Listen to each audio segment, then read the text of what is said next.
Hello guys, நான் உங்கள் vs பேசுறேன். நீங்க நம்ம பார்க்க போற சீரிஸோட நேம் வந்து ஓ மேட் மீ பிரின்சஸ் சொல்லக்கூடிய சீரிஸோடைய எபிசோட் 15 தான் நீ நம்ம பார்க்க போறோம். அதனால நீங்க நம்ம சேனலுக்கு புதுசா இருந்தீங்கன்னா உங்களால முடிஞ்ச சாப்பிடுங்க நம்ம சேனலுக்கு சப்ஸ்கிரைப் பண்ணி சப்போர்ட் பண்ணுங்க. அது மட்டும் இல்லாம அது கூட இருக்க பெல்லைக்கன் ஆல்ல வச்சுக்கோங்க. அப்பதான் நான் போற அடுத்த வீடியோ எல்லாமே நோட்டிஃபிகேஷன் வரும். இதோட அடுத்த ஒரே ஒரு எபிசோடு மட்டும் தான் அதோட இந்த டோட்டல் சீரிஸே கம்ப்ளீட் ஆகுது. முடிஞ்சதுக்கு அந்த எபிசோடையும் பாத்துருங்க. முக்கியமா இந்த எபிசோட்ல பாத்தீங்கன்னா வேற லெவலான எமோஷனும் உண்மையாவே என்னால முடிஞ்ச பெஸ்ட் கொடுத்து பண்றேன். கண்டிப்பா நிறைய பேருக்கு அது ஃபீல் ஆகணுன்றதுக்காக தான் பண்றேன். எத்தனை பேருக்கு உண்மையிலேயே மனசார ஃபீல் பண்ணின்ற விஷயத்த கமெண்ட்ல சொல்லுங்க. ஏன்னா ரொம்ப நல்லா இருந்துச்சு இந்த எபிசோடு. சரிங்க, நம்ம இதோட கதைக்குள்ள போலாமா? இப்ப அத்தனாசியா பார்த்தா நல்லா தூங்கிட்டு இருக்க அந்த டவுன்ல. காலையில ஏன்னு சொன்ன என்ன இது வெளியில பயங்கரமான சவுண்ட் கேட்டு இருக்கு. உங்களுக்கு தெரியாதா இன்னைக்குதான் அந்த எவரெஸ்ட் ஃபெஸ்டிவல் நடக்க போகுது. நீங்க வெளியே போறீங்களா பிரின்சஸ் அப்படின்னு கேட்க அதுக்கப்புறம் வெளியே வந்து பார்க்க அங்க ஏகப்பட்ட விஷயங்களை ரெடி பண்ணிட்டு இருக்காங்க அந்த ஃபெஸ்டிவலுக்காக. அடேங்கப்பா இன்னைக்கு நாளே ரொம்ப நல்லா இருக்கு. எல்லாரும் ஏன்னா இவ்வளவு எனர்ஜெட்டிக்கா இருக்காங்க. பிரின்சஸ் நீங்க அங்க பாருங்க, உங்களுடைய கெஸ்ட் அங்க வந்திருக்காங்க. அப்புறம் பார்த்தா இவருடைய அப்பாவே அங்க வந்துட்டாரு.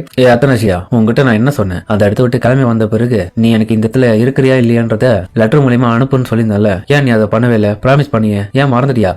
ஆமால நான் மறந்துட்டப்பா. அடைச்ச நான் எதுக்கு இப்படி மறந்துட்டேன்? இங்க வந்த பிறகு நான் அவருக்கு லெட்டர் போடுறேன்னு சொல்லியிருந்தேன். இப்படியா மறப்பேன் நானு? சரி அதோட என்னப்பா நீங்க சடனா இங்க வந்துட்டீங்க? பிலிக்ஸும் பிரின்சஸ் இன்னைக்கு வந்து ஒரு ஃபெஸ்டிவல் செலிப்ரேட்டிங் பண்ண போறாங்க. அது என்னன்னா ஆட்டம் எவரெஸ்ட்னு சொல்லக்கூடிய ஒரு முக்கியமான நாள் இன்னைக்கு. அதனால இந்த ஒரு ரிச்சுவல முக்கியமா நம்ம மேஜிஸ்ட்ரி கலந்துதான் இருக்கிறதுனாலதான் அவர் வந்திருக்காரு. அப்படியா? ஆமா, நான் மட்டும் கிடையாது, என் கூட நீயும் அதுல கலந்துக்க போற. அதுக்கப்புறம் மக்கள் உற்சாகமா ஸ்டேஜ்ல நின்னுங்கிற நம்ம அத்தனாசியாவையும் மேஜிஸ்ட்ரியும் பார்த்து உற்சாகமாயிட்டு இருக்காங்க. அந்த ரிச்சுவலுக்கான முக்கியமான விஷயத்தை இப்ப கொடுக்குறாங்க. அது என்னடான்னு பார்த்தா அறுவடை நல்லபடியா முடிஞ்சதுல நம்ம எப்படி இந்த தை மாசத்துல பூஜை பண்ணுவோமோ அந்த மாதிரி இவங்களும் பண்றாங்க. இந்த ஆகஸ்ட்ன்ற இடத்துடைய சிம்பிளா இருக்கிற இந்த ஒரு கோதுமையை நீங்க எடுக்க அதுக்கப்புறம் வந்து மேஜிஸ்ட்ரேட் சிக்னல் கொடுக்குதுல அத்தனாசியா அதுக்கப்புறம் அதை ஏத்துக்குன்னு இந்த ஒரு அடையாளத்தை எல்லாருக்கும் காமிக்கிறாங்க.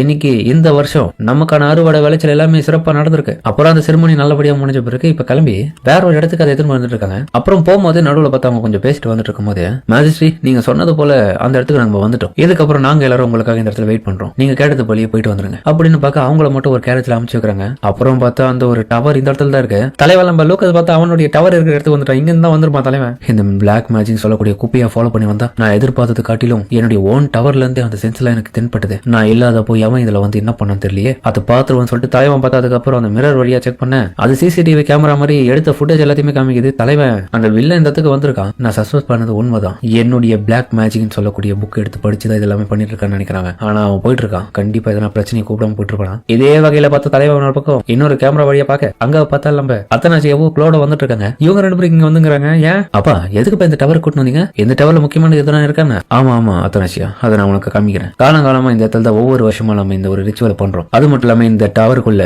கிரேட் விசார்டு ஒருத்தர் இருக்கான். கிரேட் விசார்ட்னு ஒண்ணு இல்ல, பவர்ஃபுல்லான மெஜிஷியன். கிரேட் விசார்டா பவர்ஃபுல்லான மெஜிஷியனா நம்ம லுக்கஸ் தானே அப்படின்ற மாதிரி அவ ஷாக் ஆவறா. ஒருவேளை அவனா இருக்கும் இது. அவன் எங்க இந்த டவர்ல எல்லாம் இருக்க போறான்? அவன் சோம்பேறி பையனாச்சு. அவனுக்கு மத்தவங்களை காப்பாற்றுறதுனால அக்கறையே கிடையாது. இவங்க என்ன பண்றான் தனி டவர்ல? அதுக்கப்புறம் அவ வந்துட்டு இருக்கும் போதே பார்த்தா திடீர்னு போற வழியில ஒரு மரத்தை பாக்குறா. அந்த மரம் பார்த்தா பல்லாயிரம் வருஷம் ரொம்ப பழமையானதா ரொம்பவும் மேஜிக் பவர்ஸோட நிறைஞ்சிருக்க மாதிரி இருக்கு. சூப்பரா பண்ணிருக்காங்க அனிமேஷன். அப்பா நீங்க சொன்ன விஷயம் அது இதுதானா? ஆமா. அப்ப இந்த இடத்துல இருந்து அந்த சோல்ஸ் எல்லாமே பிறகுதுன்னு சொன்னீங்களா? அத்தனாசியாவா? அப்பா இதுக்கிட்ட இந்த மானா பாட்டிகள் எல்லாமே வெளியே வருது. அப்ப இது முன்னமும் உயிரோட இருக்கா இந்த மரம்? ஆமா, இதுகிட்ட இருந்து வெளிப்படுறத இந்த ஓவர் ஃப்ளோ ஆகிற பவர் எல்லாமே அதுதான் நீ கையில வச்சிட்டு இருக்க. இதுக்கு எல்லா விதமான மேஜிக்கும் ரொம்பவும் பிடிக்கும். ஆனா ஹியூமன்ஸ்க்கும் இதுக்கும் இருக்கிற நடுவுல இருக்கிற ஒரு அக்ரிமெண்ட் படி இந்த ஒரு ரிச்சுவல நம்ம அதை காணிக்கை அதுக்கு செலுத்தணும். அது இப்ப ஆரம்பிக்கணும்னு சொல்லிட்டு உடனே பார்த்தா க்ளோட் தன்னுடைய பெயரை சொல்லி நான் எந்த நாட்டை சேர்ந்த அரசன் சொல்லிட்டு தனக்குள்ள இருக்கிற அந்த மானா மேஜிக்ஸ் எல்லாமே டக்குன்னு அந்த ட்ரீக்கு அனுப்புறான். அது அதை கன்சியூவ் பண்ணிட்டு இவன் ஏத்துக்குது. அடுத்தது நீ தான் பண்ணணும் அத்தனாசியா கிட்ட சொல்லுவோம். அத்தனாசியா அதுக்கப்புறம் தைரியமா அந்த தனி மேல நடந்து போயிட்டு இருக்கா. அங்க அவ போயிட்டு தன்னுடைய அடையாளத்தை சொல்லி தாங்கிட்ட இருக்கிற மானா மேஜிக்ஸ் எல்லாமே ஷேர் பண்றா. அது மட்டும் இல்லாம அந்த ஸ்டேஜ்ல வாங்கின அந்த ஒரு காணிக்கை அந்த செலுத்துறா. அதை அக்செப்ட் பண்ணிக்குது. அப்பா இது ஏத்துக்குச்சு அப்படின்னு அவ பேசிட்டு இருக்கும் போது பார்த்தா பின்னாடி அந்த ஏர் பேண்ட் அவ போட்டுட்டு இருக்கா. அதுல இருந்து பார்த்தா அந்த கம்யூனிட்டி பையன் பண்ண வேலை இப்ப வேலை செய்யுது. அந்த பிளாக் மேஜிக் எல்லாமே கொஞ்சம் கொஞ்சமா ரிலீஸ் ஆகுது. அந்த இந்த ஒரு சென்ஸை பார்த்தா நம்ம க்ளோடு லூக்கஸ் ரெண்டு பேருமே உணர்ந்துருவாங்க அத்தனாசியா ஏதோ பிரச்சனை. அவளுக்கு அந்த டார்க் மேஜிக் ஃபுல்லாக ஒத்துக்கிறதுனால அப்படியே மயங்கி கீழே வீடுறா. என்ன இது? நான் எங்க இருக்கேன்? தண்ணிக்குள்ள பார்த்தா விழுந்துட்டு கண் முடிக்க என்னது தண்ணிக்குள்ள மாட்டினா வெளியே போலான்னு சொல்லிட்டு ட்ரை பண்ணுவா. ஆனா காலில் பார்த்தா அந்த சக்தி வாய்ந்த செடிகள் எல்லாமே அவளுடைய காலை பிடிச்சி இழுக்குதுங்க. இந்த விஷயத்தை பார்த்துட்டு க்ளோடு இன்னொரு பக்கம் காப்பாத்த வந்தவன் தன்னுடைய பொண்ணுக்கு பெரிய பபுள் மூலியமா ஏற கொடுக்குறான். அதுக்கப்புறம் அவன் அந்த இடத்துல இருந்து காப்பாத்திட்டு போலான்னு ட்ரை பண்ணுவான். கவலைப்படாத அத்தனாசியா, ஒண்ணும் இல்ல, என்ன என்னமோ இங்க பிரச்சனையா இருக்கு, இப்போதைக்கு நம்ம சீக்கிரமா வெளியே போகணும் அப்படின்னு அவன் போலான்னு பார்க்கும்போது திடீர்னு அந்த இருக்கிற மத்த வேர்கள் எல்லாமே மொத்தமா இவங்களை பிடிச்சி வைக்கலாம் ட்ரை பண்ணுது. இந்த ஒரு நிலைமையில அந்த பவுல் உடையும் போது க்ளோடு இன்னொரு பக்கம் தன்னுடைய பொண்ணை வந்து வெளியே அமைச்சிட்டு தான் அந்த இடத்துல சாக்ரிஃபைஸ் பண்ணி மாட்டிப்பான். அதுக்கப்புறம் லூக்கஸ் வந்து அத்தனாச்சி அடியே கண்மூடி என்னடி பண்ணிக்கிற, அவ கண்மூடிச்சிட்டு எங்க அப்பாக்கு என்னாச்சு, அவர் என்ன காப்பாத்தி தனிக்குள்ள மாட்டேங்கிறாரு, டேய் நீங்க என்னடா பண்ற லூக்கஸ்,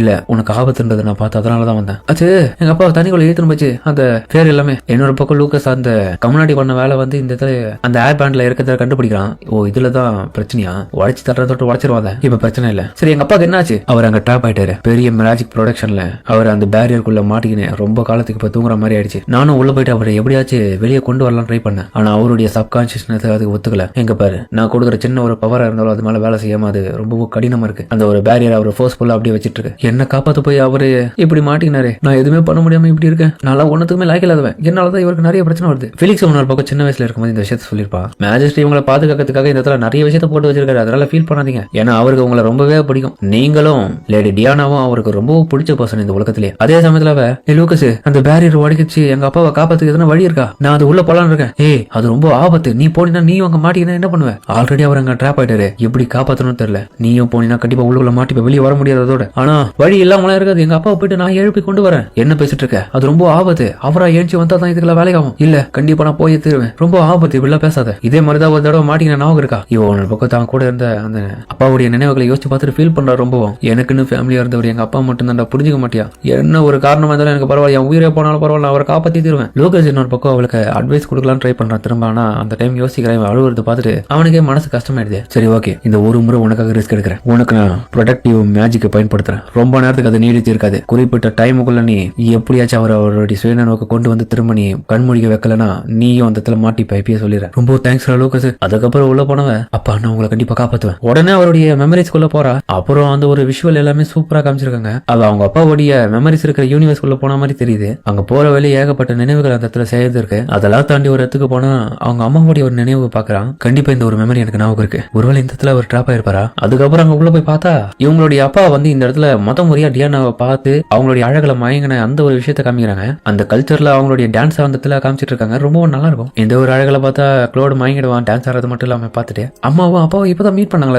அதுக்கப்புறம் அவங்க வந்து என்னுடைய பேர் வந்து டியானா அப்படின்னு சந்திச்சிட்டு இருக்கும் போது திரும்பவும் அந்த கனவு பார்த்தா அப்படியே கலைஞ்சிரும். அப்பா நான் பேசுறது உங்களுக்கு கேக்குதா, திரும்ப கண்மணிங்க. இதே சமயத்துல அவ கீழே இறங்க அத்தனாஜியோடைய அப்பா பார்த்தா அவருடைய ஒய்ஃபை பத்தி தான் யோசிச்சுட்டு இருக்காரு, லேடி டியானாவை பத்தின எல்லா விதமான மெமரிஸையும் யோசிச்சு பாக்குறாரு அவரு. அதான் அவ அங்க பாத்துட்டு இருக்கா, கிண்டியது இங்க ஏகப்பட்டது எங்க அம்மா பத்தின மெமரிஸா தான் இருக்கு, ஏன் நான் பேசுறது அவர் கேட்க மாட்டேங்குது. ஒரு டைம்ல ஒரு நினைவை காமிக்க லேடி டியானாவுடைய வயித்துல இருக்கிற அத்தனாசியா வந்து ஒரு குழந்தையா வெளியே வரதுக்கு முன்னாடி அவங்க அப்பா வந்து இல்ல இந்த குழந்தை வேணாம், நீ குழந்தை வந்துச்சுன்னா கண்டிப்பா இறந்துருவோம் எனக்கு நல்லாவே தெரியும் அப்படின்னு சொல்லிருப்பாரு. இல்ல இது நம்ம குழந்தை கண்டிப்பா நமக்கு தேவை, ஆனா இந்த உலகத்துல எனக்கு அந்த குழந்தையோட நீதான் முக்கியம், உன் உயிர் போதும் அப்படியே போட்டு எனக்கு குழந்தை வேணாம், உன்னை நான் இழக்க விரும்பல. அம்மா என்ன அங்க பேசிட்டு இருக்கீங்க, இதே விஷயத்த இன்னொரு பக்கம் யோசிச்சு பாக்குறா. அதாவது ஸ்டார்டிங் எபிசோட்ல அத்தனாசியா பிறந்தப்போ அவங்க அம்மா வந்து இவ பேர் அத்தனாசியா, அதுக்கு அர்த்தம் என்டர்னிட்டி, உங்க அப்பாவை நல்லபடியா பாத்துக்கோ என்னுடைய செல்ல பொண்ணு அப்படின்னு அவங்க அதே இடத்துல இறந்துருவாங்க. இந்த ஒரு விஷயத்தை பார்த்து அத்தனாசியா ஷாக்காக அவங்க அப்பா பார்த்தா அந்த ஒரு மெமரிஸ்லயே அவங்க இறந்துட்டாங்கிற விஷயத்த கிட்ட உடனே மனசு உடைஞ்சிரு, வேதனையிலேயே முழுங்கிட்டான் ஃபுல்லா, அவ்வளவு விரும்பி இருக்கான்றது நல்லாவே தெரியுது. எந்த ஒரு குழப்பம் வந்து அவரும் இப்ப யோசிச்சுட்டு இருக்கும் போது திடீர்னு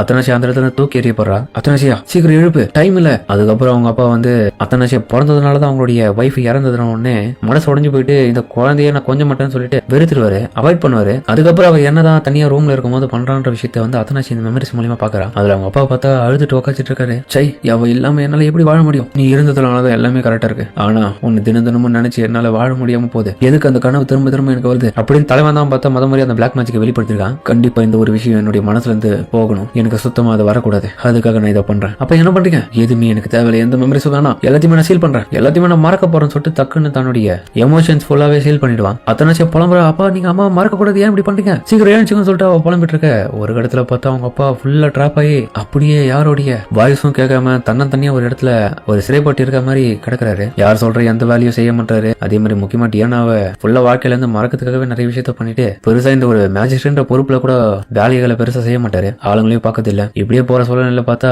அவங்க அப்பா ஒரு கட்டத்துல அதே இடத்துல டிராப் ஆயிட்டாரு. இப்ப பிரசன்ட்ல அவ காப்பாத்தணும்னு துடிச்சிட்டு இருக்கா. அப்பா கண்மடிங்க, நான் தான் அவங்களுடைய அத்தனை உங்களை காப்பாத்த வந்திருக்கேன் அப்படின்னு அவ கத்திட்டு இருக்கா. ஆனா அவங்க அப்பாவுக்கு சுத்தமா கேட்கல. அதோட இந்த சூப்பரா முடிக்கிறாங்க எபிசோட. கண்டிப்பா எல்லாருக்கும் பிடிச்சிரும் நம்புறேன். ஏன்னா அப்பா பொண்ணுடைய பாசம் மட்டும் இல்லாம ஒரு ஹஸ்பண்ட் அண்ட் ஒய்ஃபுக்குள்ள இருக்கிற பாசத்தையும் ரொம்ப நல்லா காமிச்சிருப்பாங்க. நல்லா முடிஞ்ச பேச கொடுத்து பண்ணிருப்பேன். எத்தனை பேருக்கு பிடிச்சதுன்றது கமெண்ட்ல சொல்லுங்க. சரிங்க, நம்ம அதோட இந்த வீடியோ முடிச்சுப்போம்.